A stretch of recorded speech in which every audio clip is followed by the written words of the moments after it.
भगवान कृष्ण की कहानी जानते हैं। कहानी का स्वरूप छोटा होगा। इसमें हम जानेंगे कृष्ण की पूरी कहानी। तो चलिए शुरू करते हैं बिना देरी के। हाँ, चैनल पे नए हैं तो वीडियो को लाइक करके चैनल को सब्सक्राइब कर ले।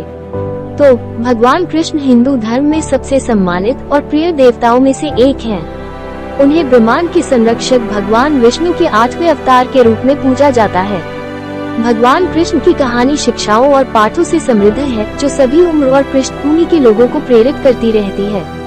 कृष्ण का जन्म 5000 साल से भी पहले उत्तरी भारत के एक शहर मथुरा में हुआ था। उनके माता पिता राजा वासुदेव और रानी देवकी थे। उनके जन्म के समय राज्य पर कंस नाम के एक क्रूर राजा का शासन था, जो देवकी का भाई था।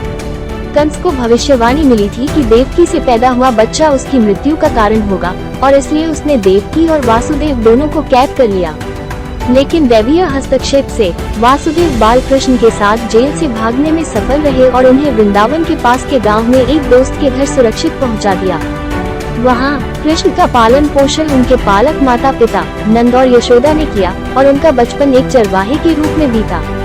कृष्णा बड़े होकर एक सुंदर और आकर्षक युवक के रूप में बड़े सेंस ऑफ ह्यूमर के साथ थे।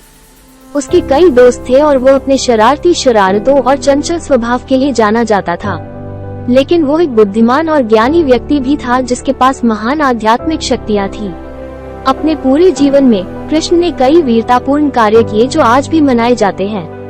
उनके सबसे प्रसिद्ध कृत्यों में से एक राक्षस राजा कंस का वध था, जिसने मथुरा पर लोहे की मुट्ठी से शासन किया था। कृष्ण ने कंस को कुश्ती मैच में हराया और राज्य में शांति बहाल की। कृष्ण ने महान भारतीय महाकाव्य महाभारत में भी एक महत्वपूर्ण भूमिका निभाई। उन्होंने पांडवों के लिए एक संरक्षक और सलाहकार के रूप में कार्य किया, जो अपने चचेरे भाई कौरवों के खिलाफ भयंकर युद्ध में लगे हुए थे। धर्म, कर्म और निस्वार्थ कर्म पर कृष्ण की शिक्षाओं को हिंदू दर्शन में सबसे गहरा माना जाता है। लेकिन शायद कृष्ण की विरासत का सबसे स्थायी पहलू राधा के लिए उनका प्यार है, एक खूबसूरत और समर्पित युवा महिला जो उनकी शाश्वत साथी थी। उनकी प्रेम कहानी सदियों से कविता, संगीत और कला में मनाई जाती रही है, और ये दिव्य प्रेम का प्रतीक है जो मानव आत्मा और परमात्मा के बीच मौजूद है। आज दुनिया भर में लाखों लोग कृष्ण की पूजा करते हैं, और उनकी शिक्षाएं साधकों की पीढ़ियों को उनकी आध्यात्मिक यात्रा के लिए प्रेरित करती रहती हैं।